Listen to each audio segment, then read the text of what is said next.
Hello, Namaskar, Jai Hind, and a very warm welcome to Civil Step IAS.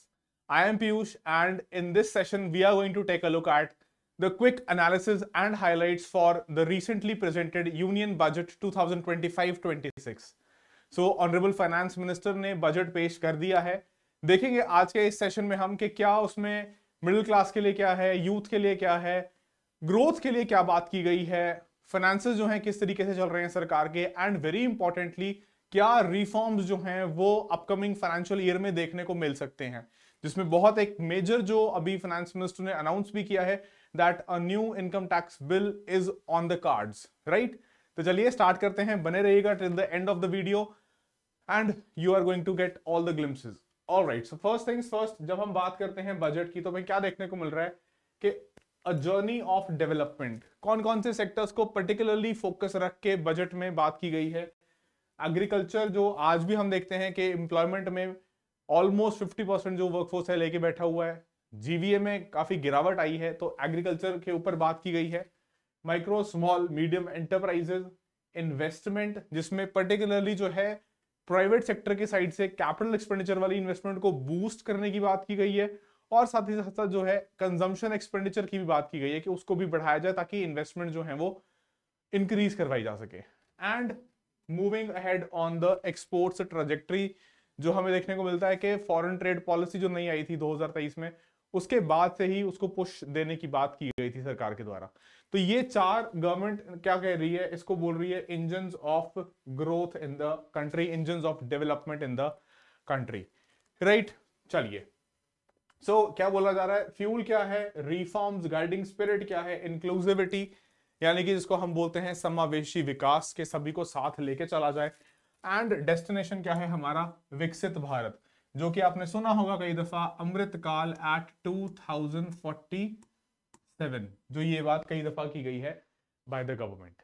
Next further इसमें देखते हैं तो aspirations of a विकसित भारत की, ये जो इंडिया एट 100 या 2047 वाली बात की गई है, तो यहां पे कैसी बात की जा रही है कि क्या एस्पिरेशंस हैं। तो एक तो हमें ग्रोथ को एक्सेलरेट करना है, सिक्योर करना है इंक्लूसिव डेवलपमेंट को, समावेशी विकास को, जो मैं कह रहा था कि किसी को भी जो है हमें जो भी वंचित हैं, शोषित हैं, उनको बाहर नहीं छोड़ना है विकास के या डेवलपमेंट के फोल्ड से। फिर एनहांस करना है spending power of India rising middle class, कि इसके पास जो स्पेंड करने की पावर है, जो ये कंजम्पशन पे एक्सपेंडिचर करता है, उसको जो है हम और इंक्रीज कराएं ताकि ग्रोथ को और बूस्ट मिल सके। देन इन्विगोरेट प्राइवेट सेक्टर इन्वेस्टमेंट्स, देखो जो मैं अभी कह भी रहा था कि गवर्नमेंट या पब्लिक सेक्टर के वाली साइड से कैपिटल एक्सपेंडिचर तो जो है सरकार कर ही रही है ना, पिछले 2 बजट से हम देख रहे हैं, मैडम फाइनेंस मिनिस्टर इस बारे में बात कर रही है यहाँ पे, लेकिन ज्यादा तवज्जो दी गई है प्राइवेट सेक्टर की तरफ से इन्वेस्टमेंट्स को बूस्ट करने के लिए। एंड अपलिफ्ट हाउसहोल्ड्स सेंटिमेंट, जो थोड़ा हमें देखने को मिलता है कि अभी सबड्यूड है, या उतना खुल के हाउसहोल्ड जो है वो इन्वेस्ट स्पेंड नहीं कर रहे हैं इकोनॉमी के अंदर, जो एक आप कह सकते हो कि कंजम्पशन वाली साइड से ग्रोथ में उतना हमें पुल नहीं दे पा रहा है। चलिए देन फर्दर क्या बात की गई, very importantly when we talk के development measures for focusing on, एक नया एक्रोनिम आप लोग कह सकते हो, एक एक्रोनिम जो आपके मेंस के लिए भी काम आ सकता है, ज्ञान, दैट इज गरीब, यूथ, अन्नदाता एंड नारी। तो इन सबको फोकस रखते हुए कह लो कि डेवलपमेंट मेजर्स जो हैं इस बजट में प्रेजेंट करने की कोशिश की गई है। Then further it talks about what it says, spurring agricultural growth and building rural prosperity, जो अन्नदाता वाली बात की गई है। तो इसमें देखो स्टार्ट करते हैं, प्रधानमंत्री धन धान्य कृषि योजना PMDD-KY developing agricultural districts programme, क्या कहा है कि 100 जिले जो हैं इनको कवर करेगा और 1.7 करोड़ फार्मर्स को हेल्प करने का इसमें पोटेंशियल है, ठीक है।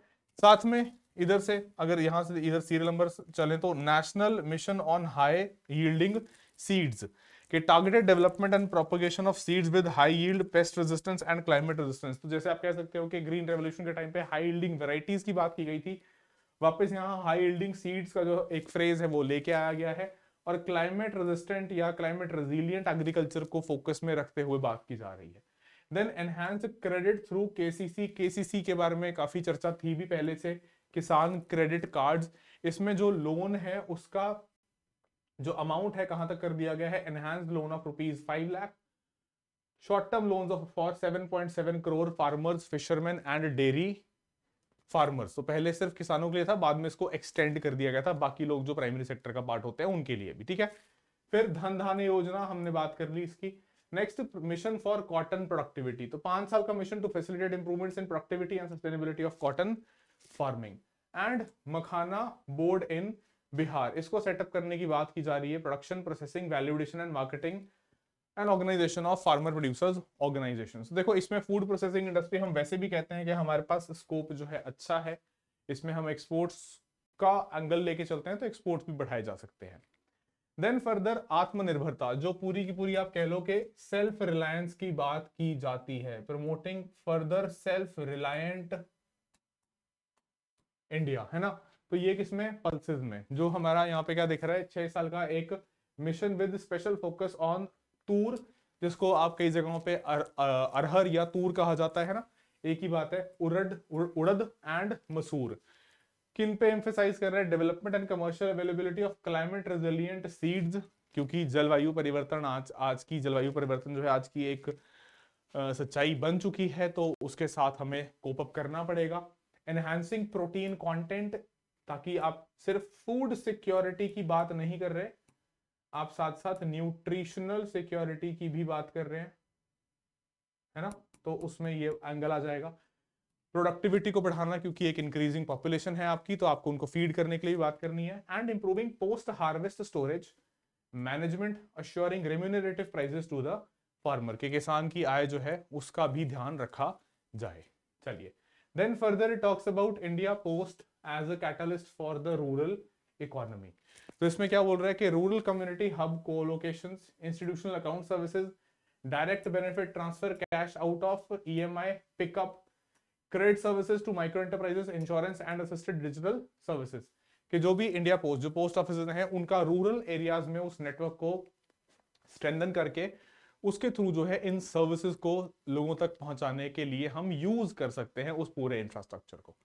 देन फर्दर ज्ञान के लिए, या जो गरीब यूथ, अन्नदाता और नारी है, इसमें क्या बोला है कि एमएसएमई को सपोर्ट करना और फर्दर करना मेक इन इंडिया को।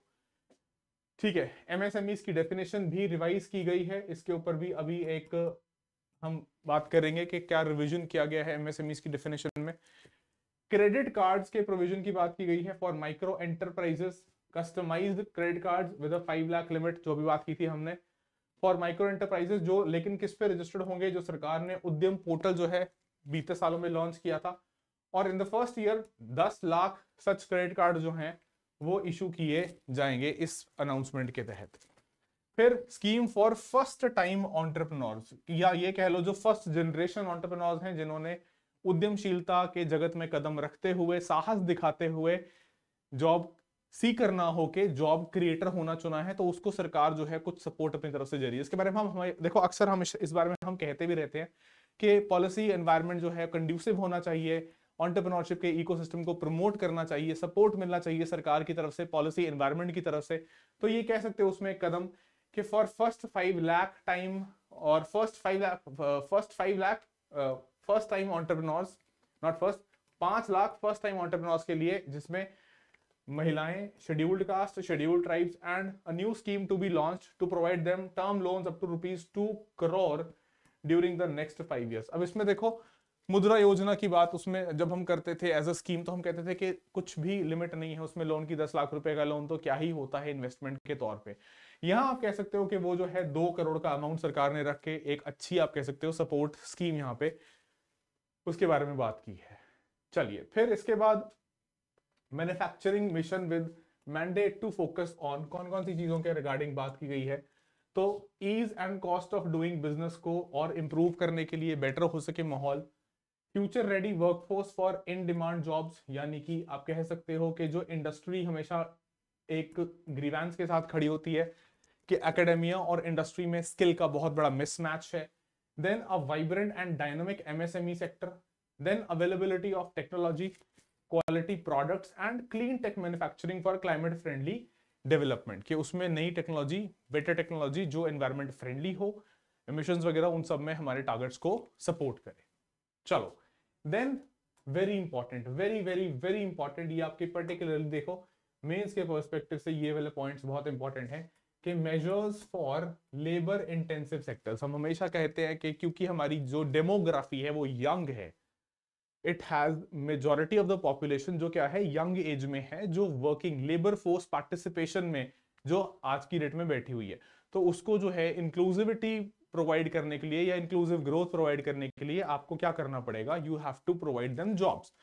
उसके लिए एक बात हमेशा की जाती है कि लेबर इंटेंसिव जो क्षेत्र हैं, जो सेक्टर्स हैं जहां पे जॉब क्रिएशन का स्कोप ज्यादा है, वहां पे इन्वेस्टमेंट को बढ़ावा देना, उनको सपोर्ट करना पॉलिसी लेवल पे वो जरूरी है। तो क्या कहा गया कि focus product scheme for footwear and leather sectors. Scheme is expected to facilitate कितनी इंप्लॉयमेंट, 22 लाख लोगों की, generating turnover of 4 lakh crore and very importantly exports of over rupees 1.1 lakh crore. तो डोमेस्टिक प्रोडक्शन को बढ़ावा देगा, लोकल एम्प्लॉयमेंट क्रिएट करेगा और एक्सपोर्ट्स में भी हमारी हेल्प करने के लिए मददगार साबित होगा। देन मेजर्स फॉर, ये हो गया पहला। दूसरा, for toy sector, focus on development of clusters skills manufacturing ecosystem, जो क्या क्रिएट करेगा, high quality unique innovative and sustainable toys to represent made in India brand. क्या आपको ऐसे ब्रांड चाहिए जो आपकी ग्रोथ स्टोरी को ग्लोबल लेवल पे पुश करें, आपके एक्सपोर्ट्स को बढ़ावा दें और आपके करंट अकाउंट डेफिसिट को भी डेफिनेटली कम करें, है ना। Then third, food for support for food processing, that is establishing a national institute of food technology in Bihar. Bihar को लेकर अनाउंसमेंट्स हैं अब थोड़ा सा, तो चलो इसमें इलेक्शंस वाला एंगल कह सकते हो, है ना। Then enhanced income for farmers, scaling entrepreneurship and employment opportunities for the youth. तो तीन मेजरली आपको लेबर इंटेंसिव सेक्टर्स में यहाँ पे बात जो है सरकार द्वारा की गई है। पहला footwear, toy sector and food processing sector. चलिए, then further significant enhancement of availability with guarantee cover, किस किस के लिए, एमएसएमईज के लिए, स्टार्टअप्स के लिए और एक्सपोर्टर एमएसएमईज के लिए। मौजूदा जो 5 और 10 के लेवल पे बैठे थे हम, 10 करोड़ और 20 करोड़ करके कर दिया इसको यहाँ पे, और एक्सपोर्टर एमएसएमईज के लिए अप टू 20 करोड़। ठीक है, तो एक तो यहाँ पे एमएसएमईज और एमएसएमई जो एक्सपोर्ट के में पर्टिकुलरली इन्वॉल्व हैं, उनके लिए कह सकते हो कि सपोर्ट को एनहांस किया है सरकार की तरफ से। दूसरा, आप जो ये रिवीजन किया गया है इन द क्लासिफिकेशन क्राइटेरिया, या फिर जो कह सकते हो डेफिनेशन किसका, of the micro small medium enterprises. तो इसमें देखो करंट जो था 1 करोड़, 10 करोड़, 50 करोड़ था, इसको रिवाइज करके माइक्रो स्मॉल और मीडियम के लिए इन्वेस्टमेंट वाला 1 करोड़ से 2.5 करोड़ और यहां से 10 करोड़, ये हो गया टर्नओवर। ठीक है, ये रिवाइज वाला है, हम इसको देख रहे हैं कि 2.5 करोड़ और 10 करोड़, स्मॉल एंटरप्राइजेस के लिए 25 करोड़ और 100 करोड़, और मीडियम के लिए 125 करोड़ इन्वेस्टमेंट और 500 करोड़ का टर्नओवर। तो ये आपकी पुरानी डेफिनेशन है, ठीक है, जो बाहर जा रही है अब आउटगोइंग वाली, ये वाली, ठीक है, और ये हो गई आपकी जो नई वाली रिवाइज्ड इन्वेस्टमेंट और टर्नओवर की डेफिनेशन है। तो इसमें आप प्रीलिम्स में देखते हो कि कई बार यूपीएससी जो है प्रीलिम्स में ऐसा सवाल पूछ लेता है या स्टेट कमीशन भी पूछ लेते हैं। चलिए, ये तो हो गया revision in classification criteria for micro small and medium enterprises. अब बढ़ते हैं further, investing in people, economy and innovation, कि जो हम कहते हैं कि ह्यूमन कैपिटल में इन्वेस्ट करो, उसमें क्या बात की गई है। तो सक्षम आंगनवाड़ी एंड पोषण 2.0, expansion of IITs, day care, cancer centres in district hospitals, भारतीय भाषा पुस्तक स्कीम, ये एक अच्छा इनिशिएटिव है, क्योंकि देखो सभी लोग जो हैं वो अंग्रेजी में साक्षर नहीं है, they are not literate in English, they are not comfortable in English, तो उनके लिए अपनी जो वर्नाकुलर है उसमें बुक्स की अवेलेबिलिटी, किताबों की मौजूदगी होना आवश्यक है। So providing digital form Indian language books for schools and higher education, तो ये एक अच्छा कह सकते हैं, हमारी अच्छी पहल है। Then 5 national centres of excellence, skilling के लिए, देखो वेरी इंपॉर्टेंट, स्किलिंग के ऊपर, कौशल विकास के ऊपर जोर दिया जा रहा है, to be set up with global expertise and partnership. ठीक है, चलिए फिर इसी तर्ज पे investing in people, economy and innovation, क्या बोला गया, अटल टिंकरिंग लैब्स, जहां पे 50,000 लैब्स जो है उसकी सरकार ने बात की गई है, उस सरकार के द्वारा इसके बारे में, to be set up in government schools in the next 5 years. अब क्योंकि अभी ये जो मोदी 3.0 है उसका पहला फुल बजट है, तो एक्सपेक्ट कर सकते हैं कि अगर सरकार इसमें ठीक से इंप्लीमेंटेशन को मॉनिटर करते हुए आगे बढ़ती है तो ये पॉसिबल हो सकता है। फिर centres of excellence in artificial intelligence. अब देखो इस बारे में जो है लगातार कई समय से बात हो रही है कि जो आपकी न्यू इमर्जिंग टेक्नोलॉजीज हैं, है ना, जो इंडस्ट्रियल रेवोल्यूशन 4.0 की बात की जाती है, जिसमें आर्टिफिशियल इंटेलिजेंस एक बहुत महत्वपूर्ण जो उसका है, आप कह सकते हैं, पहलू है। तो आर्टिफिशियल इंटेलिजेंस को लेकर जो है काफी समय से बात चल रही है कि इसमें हमें सपोर्ट देना पड़ेगा, इसमें हमें जो है स्किल चाहिए होंगे। तो क्या कहा है कि यहाँ पे आर्टिफिशियल इंटेलिजेंस के लिए centre of excellence for AI education with total outlay of rupees 500 crore, ये जो है आवंटन किया गया है 500 करोड़ का आर्टिफिशियल इंटेलिजेंस के क्षेत्र में सेंटर ऑफ एक्सीलेंस को स्थापित करने के लिए। फिर broadband connectivity to be provide to all government secondary school, primary health care centres in rural areas. अब ये तो चलो ठीक है, भारत नेट के तहत भी था। फिर एक्सपेंशन ऑफ मेडिकल एजुकेशन, यानी कि 10,000 extra seats with the goal of adding 75,000 seats in the next 10 years. Then अगली स्कीम पीएम स्वनिधि। अब इसके ऊपर मैडम फाइनेंस मिनिस्टर ने कहा कि भाई कई सारे जो वेंडर्स हैं उनको फायदा इससे पहुंचा भी होगा। इसको रिवैम्प करके एनहांस करके लोन्स को बैंक्स के through UPI linked credit card and capacity building support की बात की गई है। फिर welfare of online platform workers. अब ये देखो यहाँ पे जो आप कह सकते हो कि गिग वर्कर्स हैं उनके बारे में भी सोचा है इस बजट ने। तो क्या कहा, रजिस्ट्रेशन ऑन द ई श्रम portal health care under the प्रधानमंत्री जन आरोग्य योजना के इसके बेनिफिट्स इनको दिए जाएंगे। चलिए, और अगर आप फाइनेंस मिनिस्टर का बजट स्पीच सुनते हैं तो उसमें इन्होंने कहा है कि जो ये गिग वर्कर्स हैं, इन मेजर्स के थ्रू जो बजट में अनाउंस किए गए हैं, इससे तकरीबन जो हम उम्मीद कर रहे हैं as per the budget speech, it is going to benefit around 1 crore gig workers कि जो ये अदरवाइज हमें देखने को मिलता है that they are not covered under many benefits, है ना, इनको बहुत सारे बेनिफिट्स नहीं मिल पाते हैं, तो वो यहाँ पे बात की गई है। चलिए फर्दर इसमें क्या कहा है, investing in people economy and innovation वाले बात में support to states for infrastructure के लिए कहाँ पे, with an outlay of rupees 1.5 lakh crore, 50 year interest free loans to states for capital expenditure and incentives for reforms, कि अगर आप रिफॉर्म्स करते हैं और साथ में आप कैपिटल एक्सपेंडिचर को बढ़ावा देते हैं, रेवेन्यू वाली बात नहीं की गई है, रेवड़ियों बांटने की बात नहीं की गई है, एसेट्स में इन्वेस्ट करने की बात की गई है, तो सपोर्ट रहेगा। दूसरा, एसेट मोनेटाइजेशन प्लान 2025-2030, आप कह सकते हो 5 साल का प्लान यहाँ पे एसेट मोनेटाइजेशन का रखा गया है। Launch to plough back capital of rupees 10 lakh crore in new projects, दूसरी बात। तीसरी बात, जल जीवन मिशन जो चल रहा था already, so to achieve 100% coverage extended till 2028 with an enhanced total outlay. ठीक है, उसके बाद फिर अर्बन चैलेंज फंड। अब देखो इसके ऊपर खास तौर से बात करना आवश्यक इसलिए है क्योंकि जो सिटीज हैं, जो अर्बन एरियाज हैं, जो अर्बन क्लस्टर्स हैं, उन पे पॉपुलेशन प्रेशर बढ़ रहा है, माइग्रेशन जो है एक रियलिटी है, हमें देखने को मिलता है। अधिकतर लोग जो हैं वो अपने गांव से या अपने सेमी अर्बन एरिया से बेटर एक इकोनॉमिक अपॉर्चुनिटी के लिए जो है पलायन करते हैं, आते हैं यहाँ पे, तो उससे अर्बन चैलेंजेस हमारे लिए बढ़ते हुए दिखाई देते हैं, है ना, चाहे उसमें अर्बन फ्लडिंग हो, अर्बन कंजेशन हो या पोल्यूशन की बात की जाए, right. So 1 lakh crore to implement the proposals for cities as growth hubs, ये आपके लिए एक अच्छा फ्रेज हो सकता है। Creative redevelopment of cities and water and sanitation, तो ये अर्बन चैलेंज फंड। साथ ही साथ पावर सेक्टर रिफॉर्म्स, यहाँ पे क्या बोला गया, incentivise distribution reforms, augmentation of intra state transmission, एक स्टेट से दूसरे स्टेट, और additional borrowing of 0.5% of gross state domestic product to the states contingent on these reforms. यानी कि यहाँ पे इसका मतलब देखो, मैं समझा देता हूं क्या है।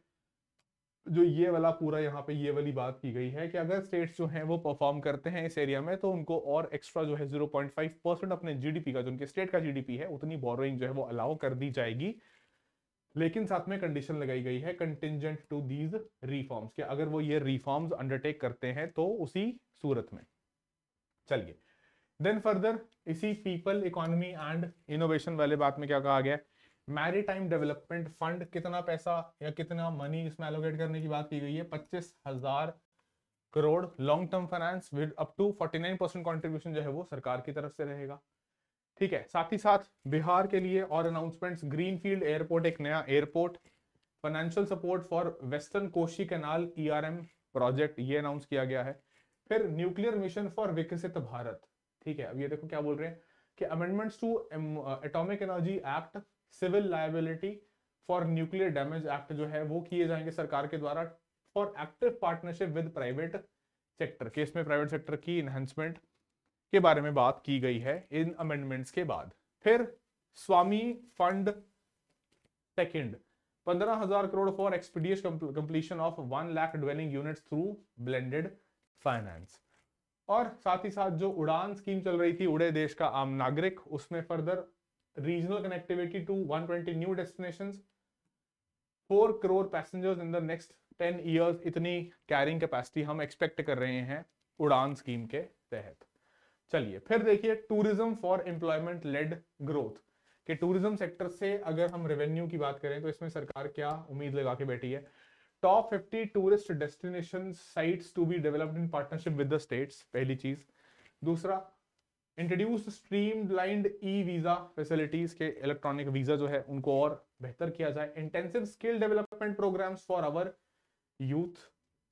फिर PLI, production performance linked incentives to the state, sorry not PLI, performance linked incentives to the states. And Mudra loan किसके लिए, होम स्टे जो आप देखते होगे है ना, एक अच्छा फ्रेंडली मॉडल है, इसको और बेहतर करने में बढ़िया ही रहेगा। Then ease of travel and connectivity to tourist destinations, तो ये सारी बातें यहाँ पे की गई हैं। फिर देखो इसी में further prime minister research fellowship, क्या करने के लिए 10,000 fellowships for technological research in Indian Institute of Technology and Indian Institute of Sciences, है ना, जो आपका बेंगलुरु वाला है। फिर gene bank for crops germplasm, के second gene bank with 10 lakh germplasm lines to be set up for future and nutritional security. साथ ही साथ ज्ञान भारतम मिशन क्या कह रहा है, डॉक्यूमेंटेशन कंजर्वेशन किसका, हमारी मैन्युस्क्रिप्ट्स का, जो कि हमारी धरोहर है, which will cover more than 1 crore manuscripts. National digital repository जो इंडियन नॉलेज सिस्टम्स के लिए और उनकी शेयरिंग के लिए सेटअप करने की बात यहाँ पे की गई है। Then research development and innovation, इसके लिए 20,000 crore to implement private sector driven research development through and innovation initiative. ठीक है, फिर इसके बाद देखो नेशनल जियो स्पेशल मिशन, इसके लिए क्या बोला गया है कि develop foundational geospatial infrastructure data, किसको यूज करके, PM Gati Shakti, facilitation for modernisation of land records, urban planning and design infrastructure projects. देखो पूरा का पूरा जो जियो स्पेशल, जिस तरीके से आप कह सकते हो कि अर्बन क्लस्टर्स में चैलेंजेस बढ़ रहे हैं, क्राउडिंग बढ़ रही है, पॉपुलेशन डेंसिटी बढ़ रही है, तो उसमें ये काम आ सकता है हमारे। चलिए फिर आगे फर्दर एक्सपोर्ट्स, जो हमारे निर्यात है उसको बढ़ाने के लिए क्या बात की गई है सरकार के द्वारा। एक तो एक्सपोर्ट प्रमोशन मिशन, जहां पे सेक्टोरल और मिनिस्ट्रियल टारगेट्स रखे जाएंगे to facilitate easy access to export credit, finance की जो दिक्कत है उसको कम करने के लिए। Cross border factoring support and support to micro small medium enterprises, क्या करने के लिए, to tackle non tariff measures in overseas markets, पहली चीज। दूसरा, एक भारत ट्रेड नेट, ये एक नई आप यहाँ पे टर्मिनोलॉजी देख रहे हैं, ये क्या है, एक डीपीआई की बात की गई है, डिजिटल पब्लिक इंफ्रास्ट्रक्चर, ये digital public infrastructure Bharat trade net, किसके लिए, फॉर इंटरनेशनल ट्रेड, इसको सेटअप करने की बात की गई है as a unified platform for trade documentation, financing solutions and support for integration with global supply chains. तो आप देख लीजिए सिंपल सा फंडा जो है कि अगर हम एक वैश्विक स्तर पे अपना जो व्यापार है उसमें भागीदारी है उसको बढ़ाना है, तो ये उसमें अच्छा इनिशिएटिव हो सकता है। Then national framework for GCC, क्या कहा है, guidance to states for promoting global capability centres in emerging tier 2 cities, जहां पे आप कह सकते हो कि ग्रोथ का स्कोप हमारे लिए अच्छा है। Then warehousing facility for air cargo, किसको फैसिलिटेट करने के लिए, upgradation of infrastructure warehousing including high value perishable horticultural produce, जिसको स्टोर करना हमेशा चैलेंजिंग होता है। चलिए फिर फर्दर क्या कहा गया, financial sector reforms and development, तो फाइनेंशियल सेक्टर में ग्रामीण क्रेडिट स्कोर फ्रेमवर्क, किसके लिए, to serve the credit needs of self help group members, और जो लोग हैं जहां हमारे जिनको हम कह रहे हैं कि ग्रामीण क्षेत्रों के। दूसरा, नैबफिड जो है to be set up as partial credit enhancement facility. NaBFID जो है वो सेटअप करेगा पार्शियल क्रेडिट एनहांसमेंट फैसिलिटी, किसके लिए? कॉर्पोरेट बॉन्ड्स के लिए, इंफ्रास्ट्रक्चर में फंड करने के लिए। कॉर्पोरेट बॉन्ड्स बेसिकली जो कॉर्पोरेट घराने या कॉर्पोरेट हाउसेस इशू करते हैं उधार में पैसा उठाने के लिए और उससे इंफ्रास्ट्रक्चर को डेवलप करने के लिए। तो कह सकते हो कि इंफ्रास्ट्रक्चर बूस्ट करने में, इंफ्रास्ट्रक्चर को बढ़ावा देने में हेल्प करेगा। Then revamped central KYC know your customer registry rolled out in 2025। Rationalisation of requirements and procedures for speedy approval of company mergers. ये हमें देखने को मिलता था कि एक चैलेंज होता था कि अगर मर्ज करना है तो रेगुलेटरी हर्डल्स उसमें देखने को मिलते हैं।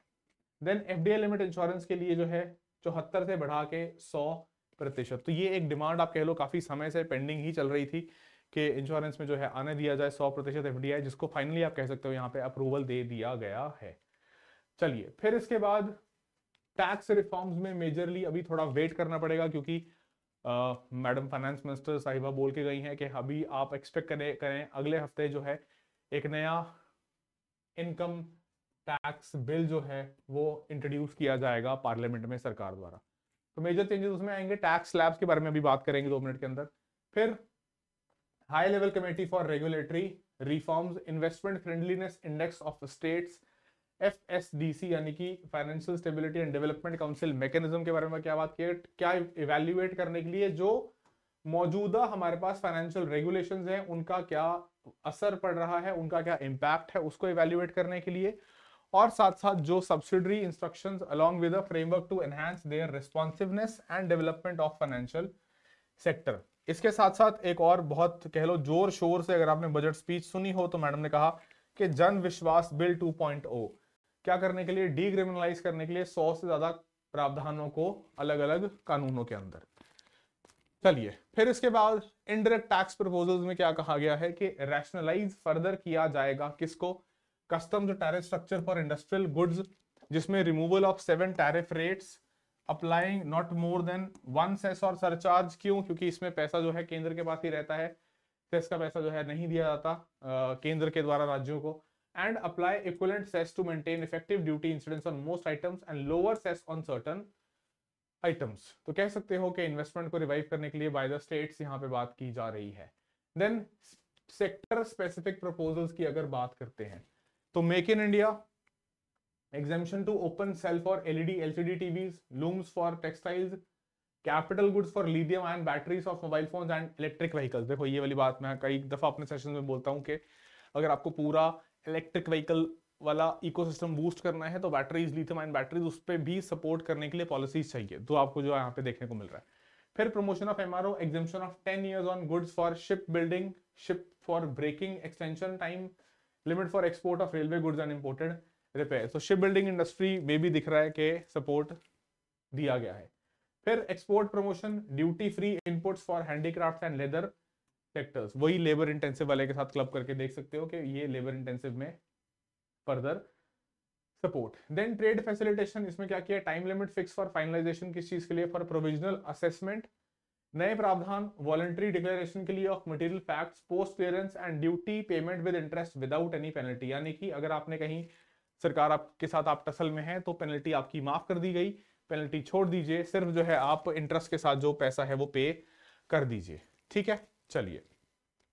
फिर इसके बाद improved access to life saving medicine, तो इसमें 36 लाइफ सेविंग मेडिसिन को एग्जेम्प्टेड लिस्ट में ऐड किया गया है। 6 मेडिसिन 5% ड्यूटी लिस्ट में है और 37 मेडिसिन और 13 न्यू पेशेंट असिस्टेंस प्रोग्राम जो है उनको भी एग्जेम्प्ट किया गया है, जिसमें आप कह सकते हो rare diseases, cancer, severe chronic diseases. तो इन पे जो बेसिक कस्टम ड्यूटी है वगैरह वो सब भी हटा दी गई है। चलिए, then personal income tax reforms with special focus on the middle class. अब देखो इसमें क्या है, यहाँ पे एक चर्चा चल रही है मीडिया में, न्यूज चैनल्स पे भी, कि अप टू, एक मिनट रुक जाओ, हाँ, कि अप टू ₹12 लाख, इसमें जो है दिस इज 0 और नील कि कोई भी टैक्स आपको पे नहीं करना है। देखो इसमें क्या बात है कि जो 12 लाख, अगर ये 12 लाख सारा का सारा आपका जो है CTC से आ रहा है, यानी कि ये आपकी सैलरी है, ठीक है। तो इसमें जो 75,000 आप डिडक्शन का क्लेम करते हो, ठीक है, वो क्लेम करके बाकी आपका बाकी जो है टैक्स फ्री रहेगा, उसमें 1 रुपए भी टैक्स सरकार को आपने नहीं देना है। लेकिन अगर इस 12 लाख में मान लो, मैं इसका ब्रेकअप ऐसे करता हूं कि मैं इस 12 लाख को चेंज करता हूं एक ब्रेकअप के अकॉर्डिंग, कि मैं इसमें बोलता हूं 12 लाख में से मान लो जो आपका 9 लाख है, ये 9 लाख तो है आपकी सैलरी, प्लस जो आपने इसके ऊपर मान लो 3 लाख रुपए कमाया, ये 3 लाख रुपए जो है आपने कमाया किसी कैपिटल गेन्स के तहत, कि आपका कोई एसेट आपने सेल किया या किसी और अदर सोर्स से आपको इनकम आई जो आपकी सैलरी के अलावा है। तो जो ये 3 लाख है, इस 3 लाख के ऊपर आपको इन स्लैब्स के अकॉर्डिंग, जो ये वाली स्लैब्स दी गई हैं, इन स्लैब्स के अकॉर्डिंग जो है आपको पे करना पड़ेगा। तो जैसे यहां तो 3 लाख जीरो में आ जाएगा, तो इसमें तो कोई नहीं होगा। लेकिन अगर इसी एग्जांपल को हम चेंज करके बोलते हैं कि मान लो इसमें आपने जो है 6 लाख जो है सैलरी थी, और बचा हुआ 6 लाख जो है आपका आया था किसी कैपिटल गेन से, तो जो 6 लाख है इसके ऊपर आपकी ये जो स्लैब्स हैं वो एप्लीकेबल हो जाएंगी, ठीक है।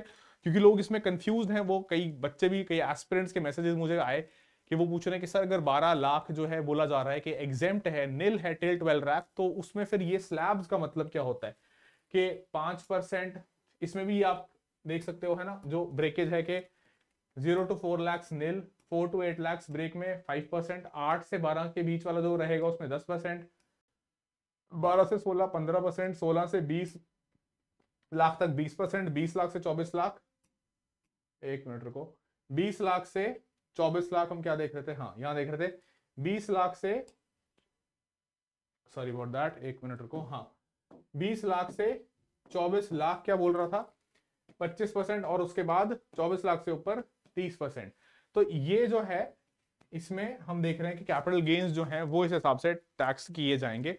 बाकी सैलरीड क्लास के लिए 12 लाख तक जो है एग्जेम्पशन दिया गया है, और स्टैंडर्ड डिडक्शन जो आपका है वो दिया गया है कितने का, 75,000 का उसके अंदर, ठीक है। आई होप ये चीज जो है वो क्लियर हो चुकी है।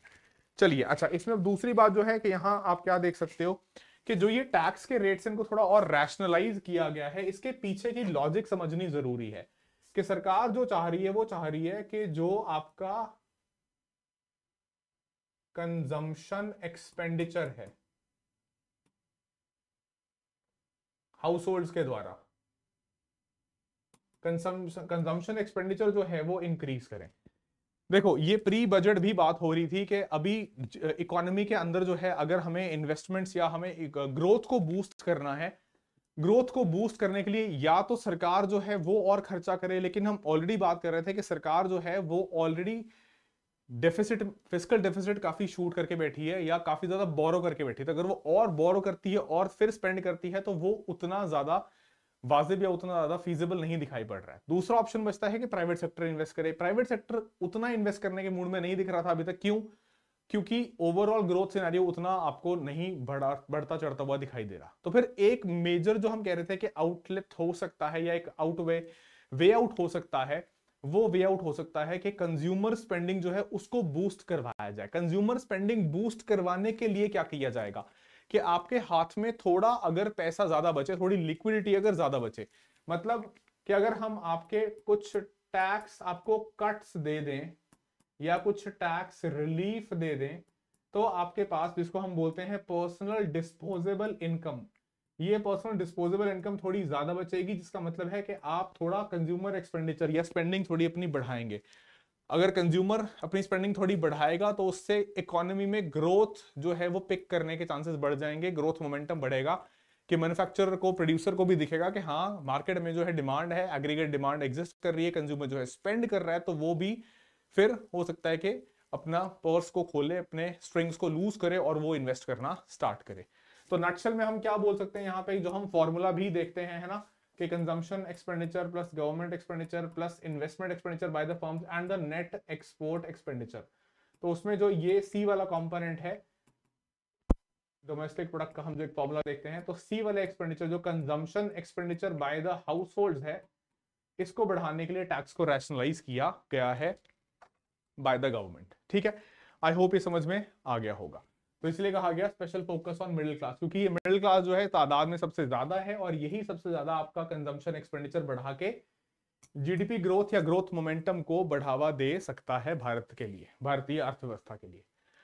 चलिए फिर अगली बात क्या की गई है, rationalisation of TDS tax deducted at source and tax collection at source, TDS और टीसीएस ईजिंग डिफिकल्टीज के लिए या डिफिकल्टीज को ईज आउट करने के लिए। तो क्या कहा गया, deduction limit for senior citizen को डबल किया गया है 50,000 से 1 लाख तक। Annual limit of 2.4 lakh for TDS on rent increase to ₹6 lakh.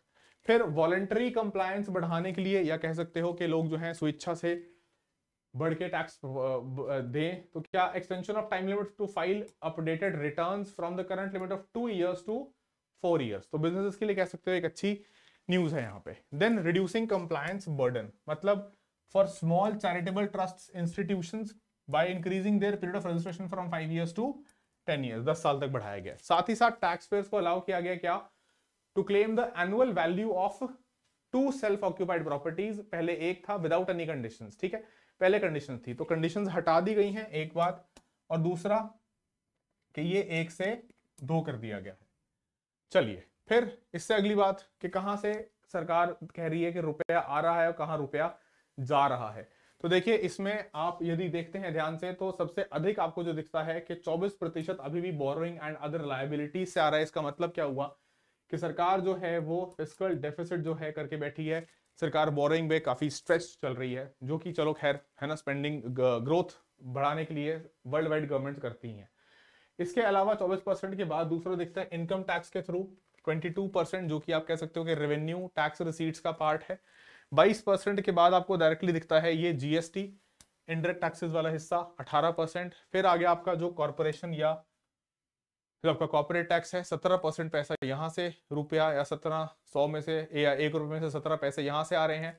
17 के बाद आपको देखने को मिलता है नॉन टैक्स रिसीट्स 9%, फिर यूनियन एक्साइज ड्यूटीज 5% और कस्टम्स 4%, और आखिरी नॉन डेट कैपिटल रिसीट्स 1%। तो ये आपको देखने को मिलता है कि rupees coming from these all sources, के पैसा आ कहां से रहा है सरकार के पास, इनकमिंग मनी है ना, this is the money which is coming to the government.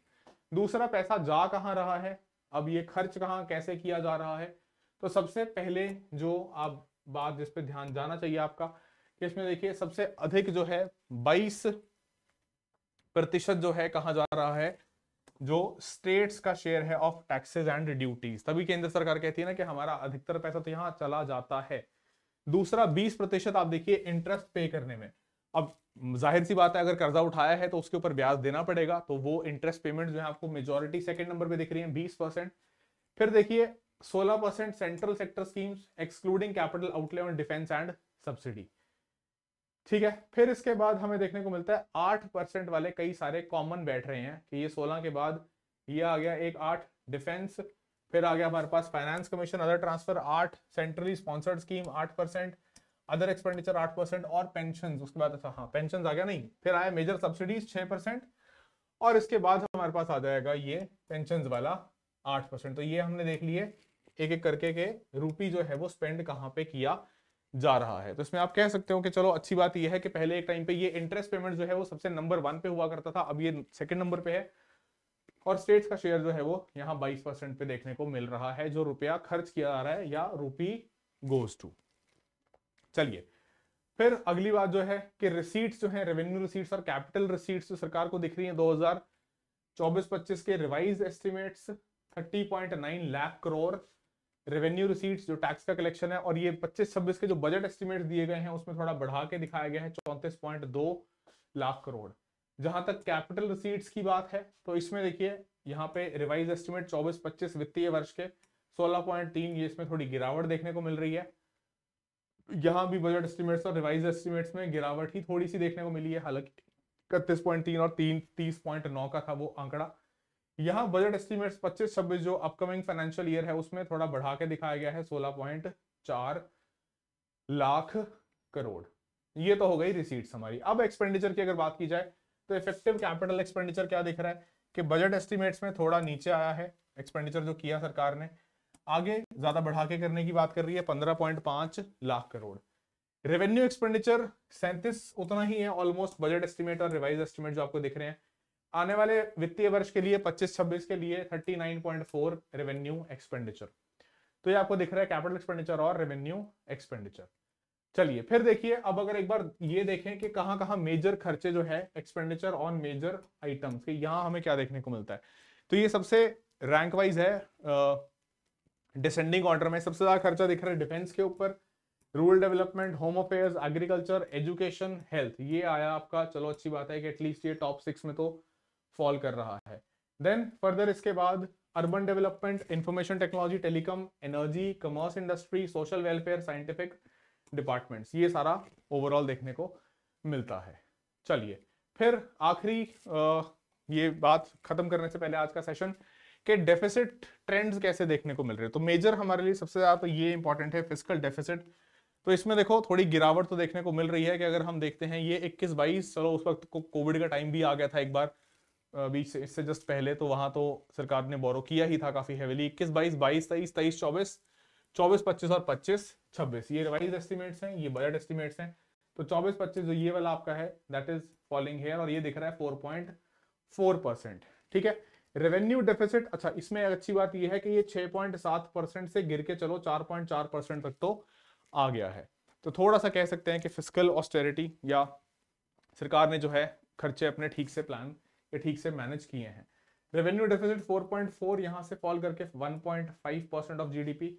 Effective revenue deficit 3.3 से 0.3, चलो इसमें ऑलमोस्ट काफी क्लोज पहुंच गया जीरो के, है ना। जो ये बात की भी गई थी इनके सिंह कमेटी द्वारा, या उससे पहले एफआरबीएम में हम कहते थे कि इफेक्टिव रेवेन्यू डेफिसिट को एलिमिनेट करने की बात की गई थी। और प्राइमरी डेफिसिट 3.3 से गिर के 0.8। तो ये देखो, ये चलो अच्छी बात है कि प्राइमरी डेफिसिट तो वैसे भी दिखाता है कि जो आपका पैसा आप बोरो कर रहे हो वो जा किस पे रहा है, प्रीवियस लोन्स के इंटरेस्ट चुकाने में। तो ये तो बिल्कुल भी हेल्पफुल नहीं होता है। ये आप एक तरीके से नया कर्जा लेके पिछले कर्जे का ब्याज उतार रहे हो, पिछला कर्जा भी नहीं उतार रहे हो। तो इसमें तो हम कहा जाता है कि सबसे ज्यादा नुकसानदायक ये सिद्ध होता है, सबसे ज्यादा डेट्रीमेंटल ये साबित होता है हमारे लिए, कौन से वाला, जिसको हम बोलते हैं प्राइमरी डेफिसिट। ठीक है। तो चलिए, मैं उम्मीद करता हूं ये एक क्विक वीडियो जो है हाइलाइट्स और एनालिसिस वाला हमारा, आपने इसको समझा होगा, इससे आपको एक क्विक जो है स्नैपशॉट मिल गया होगा यूनियन बजट 2025-26 का। चलिए, तो मैं पीयूष आपसे इजाजत लूंगा। Thank you so much for joining in. और वीडियो को एक बार बस जाते जाते शेयर जरूर कर दीजिएगा अपने सर्कल में, ताकि और लोगों तक भी ये पहुंच सके।